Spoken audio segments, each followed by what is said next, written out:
Welcome to the debate. We are jumping right into a text that did for personal finance what the Beatles, Sgt. Pepper's Lonely Hearts Club Band, did for music. Whoa, okay. That is uh, a massive claim to start with. Well, it's not my claim, it's the comparison made in the source material itself. We're looking at the 20th anniversary edition of Robert Kiyosaki's Rich Dad, Poor Dad. And the comparison, kind of holds water.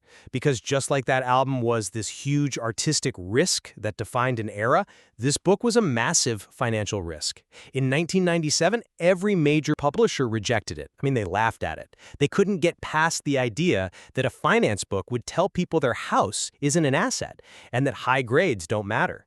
And yet, despite all that industry rejection, it sat on the New York Times bestseller list for, nearly 7 years. It became the #1 personal finance book of all time. Exactly. But we aren't here to debate its sales figures. We're here to debate its utility. The central question today is whether the rich dad philosophy, this idea that working for a paycheck is a trap fueled by fear and ignorance, is, the necessary red pill for financial freedom, or, as I suspect you might argue, is it a cynical worldview that devalues the very labor and education that holds society together?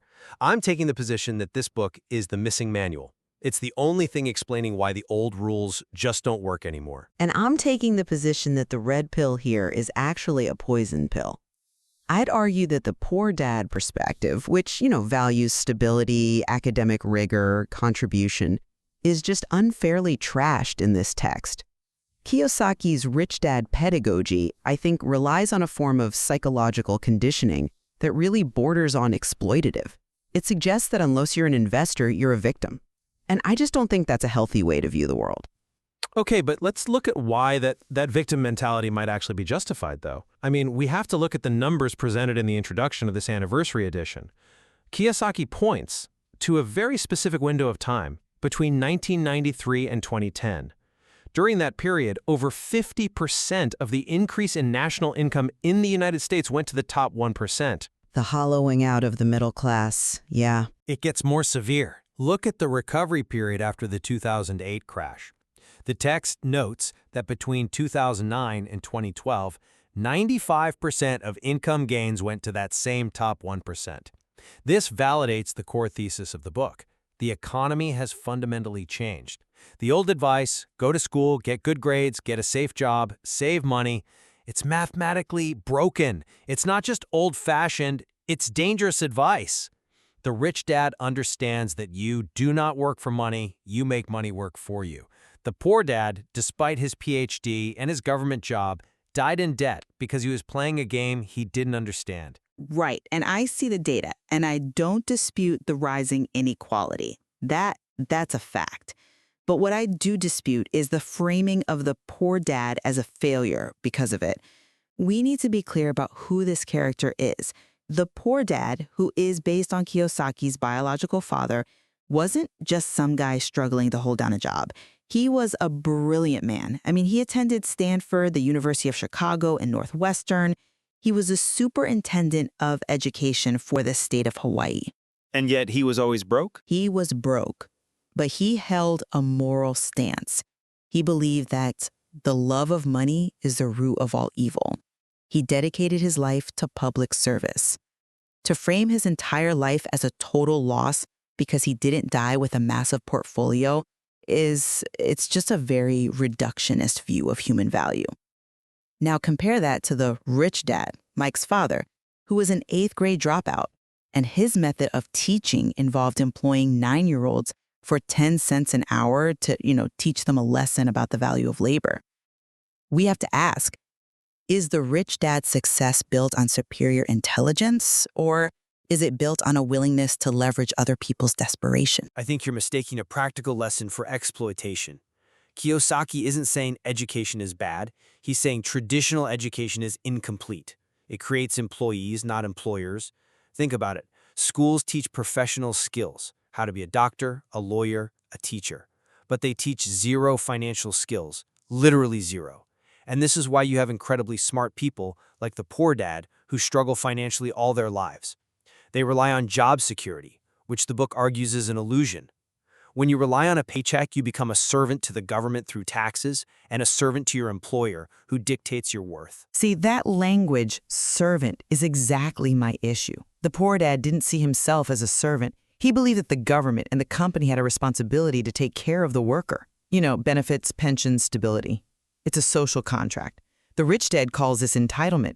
He believes in total self-reliance, but if everyone adopts that philosophy, the social fabric dissolves.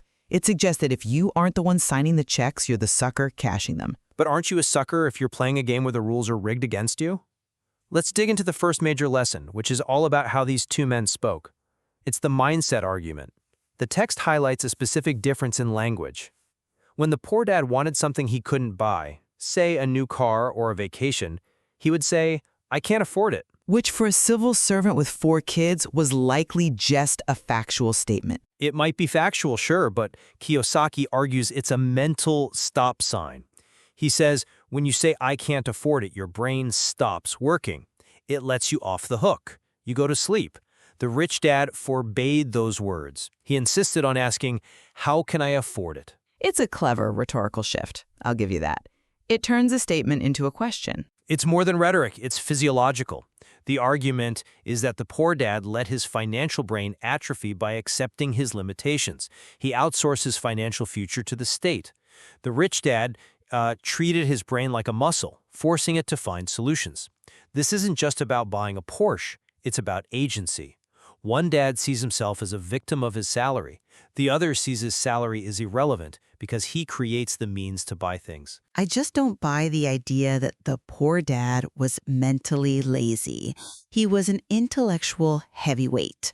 He just applied his rigor to public service, not private accumulation.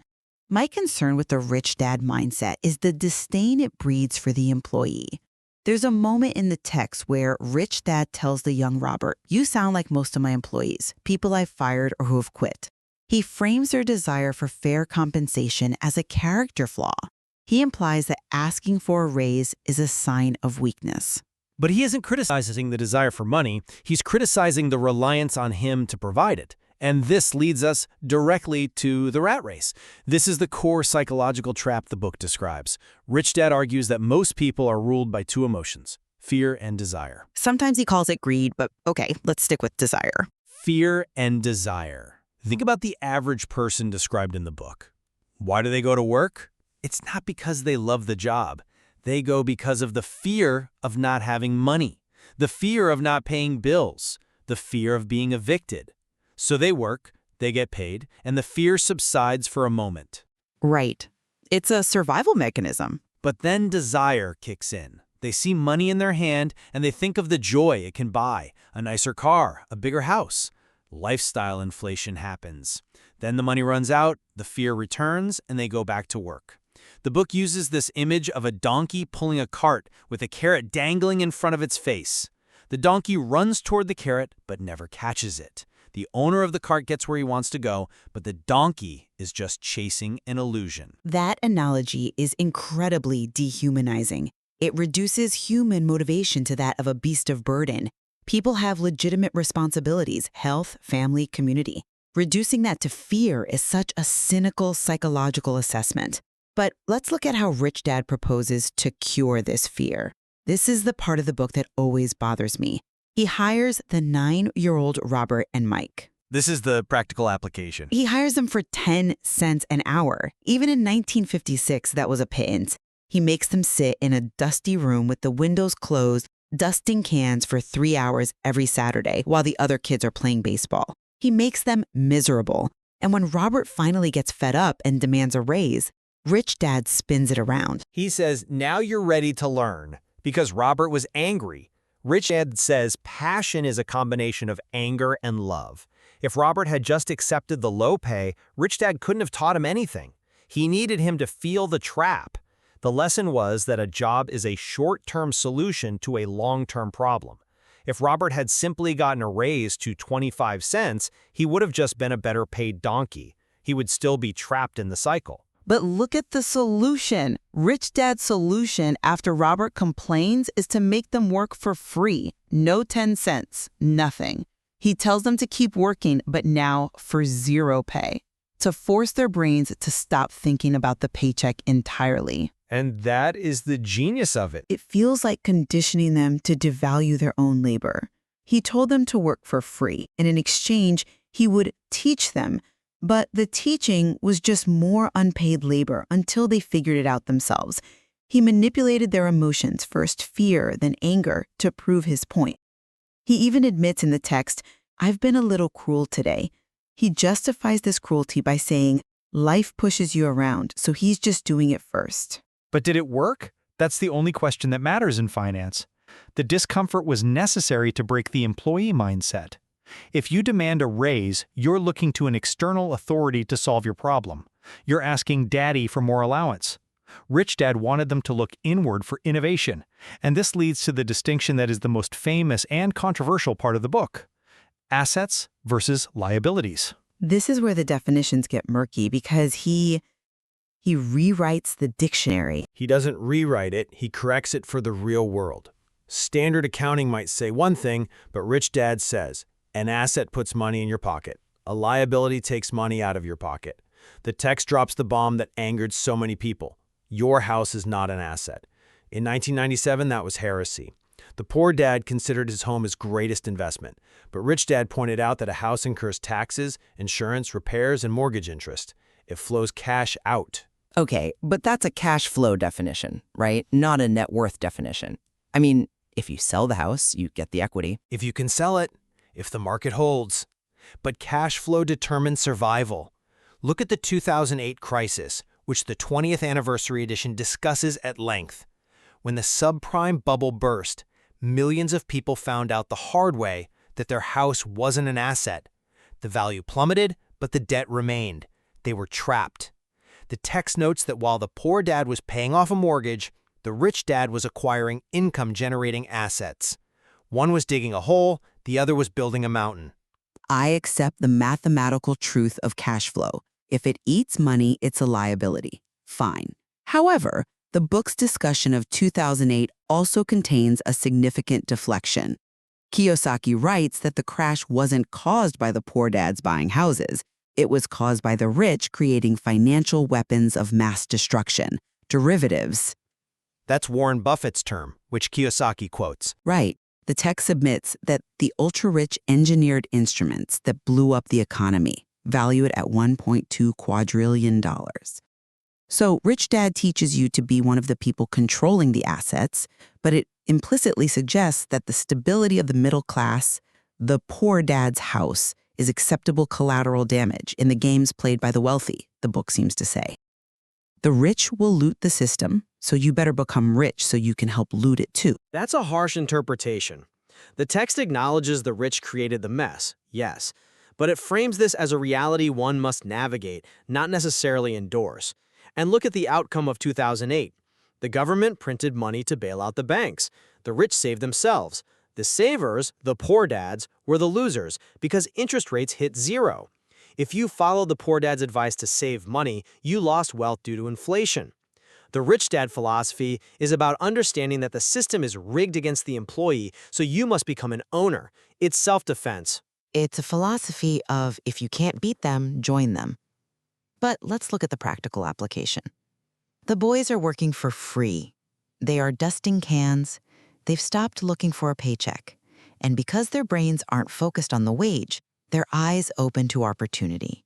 What do they find? The comic books. This is the climax of Lesson 1. It's the proof of concept. Paint the picture for us. So the boys are working at a convenience store owned by Rich Dad. They notice Mrs. Martin, the store manager, dealing with the comic book distributor. She was cutting the top half of the covers off the unsold comic books to return them for credit. Which was standard practice. Right. But she was throwing the rest of the comic, the actual book part, into the trash. The boys saw value where everyone else saw garbage. They asked for them. And she said yes, provided they didn't sell them. Correct. So what did they do? They obeyed the rules. They didn't sell them. They opened a library in Mike's basement. They charged 10 cents admission for 2 hours of reading. The kids in the neighborhood could read, 5 or 6 comics in 2 hours. A huge value compared to buying them for 10 cents each. It was a rental model. Netflix for comics 50 years early. It was an asset. This is the key. They didn't stand there and check the kids in. They hired Mike's sister to run the library for $1 a week. They made $9.50 a week in profit. Massive money for kids in 1956, without being physically present. They utilized waste, created value, and employed someone else. This is the definition of financial intelligence. They separated their time from their income. It is certainly clever, I grant you that. It shows initiative. But let's look at the pattern here. Before the comic library, remember their first business idea? The toothpaste tubes, right. Rich Dad praised them for being creative. But what were they actually doing? They were melting down lead toothpaste tubes to cast homemade nickels. They were counterfeiting. Which they didn't know was illegal until Rich Dad explained the word counterfeiting. They were 9 years old. True. But Rich Dad told them, you are creative, keep going, even while admitting it was illegal.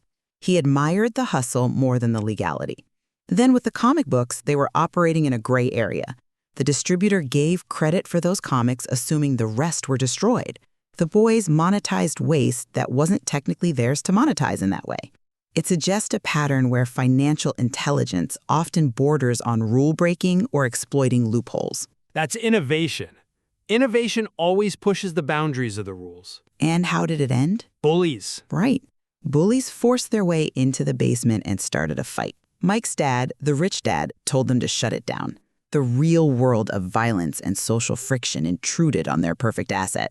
But that's part of the lesson. Businesses close. Assets have life cycles. They moved on. The point was they had tasted the freedom of income that didn't require their physical labor. They had escaped the trap of trading time for money. The text says their brains opened up. The poor dad's brain was closed by the steady paycheck. I worry that what opened up was a transactional view of the world. By viewing the comic books only as a vehicle for profit and their friends only as customers and the sister only as an employee, you risk commodifying every human interaction. The poor dad might have struggled to pay bills, but his life as an educator contributed value to society that cannot be captured on the balance sheet. The book even notes that schools produce the doctors, police, and artists we need. If everyone becomes a rich dad, who actually does the work? Rich Dad acknowledges that. He says we need those professions. He isn't saying don't be a doctor. He's saying don't rely on your doctor's salary for your survival. You can be a doctor and an investor. The problem is that most people are doctors and spenders, driven by fear. They get the high salary, buy the big house, the liability, and then they're trapped. They can't quit, they can't speak up, they own nothing. The bank owns them. And my argument is that fear is exacerbated by a system that strips away the safety net, a system the rich dad seems to celebrate navigating rather than fixing. He treats the economy like a jungle where you either eat or get eaten. Because it is a jungle. Pretending it's a garden doesn't help you survive. As we wrap up, we have to look at the legacy of this thinking. The gap between the haves and the have-nots is widening every year. The rich dad philosophy is a wake-up call. It tells us that relying on the government or a corporation to take care of us is a strategy for poverty. Unless we master our fear and desire, unless we understand the difference between an asset and a liability, money will always control our lives. The poor dad was a good man, but he lost the money game because he refused to learn the rules. And I would conclude that while financial literacy is undeniably important, the rich dad philosophy risks creating a society of cynics. It frames labor as a trap and employment as a form of slavery. It suggests that the only way to win is to escape the cycle of contribution and labor. The poor dad, the highly educated man who valued public service, represents the backbone of a functional society. To dismiss his life as a failure because he didn't master the art of the comic book library or the real estate flip is a tragedy. We should strive for financial stability, yes, but not at the cost of devaluing the dignity of work. It's a tension that isn't going away. The donkey is still chasing the carrot. The question the book leaves us with is, are you going to keep pulling the cart, or are you going to figure out how to own the farm? And are we smart enough to stop running long enough to answer that question? Thank you for listening to The Debate.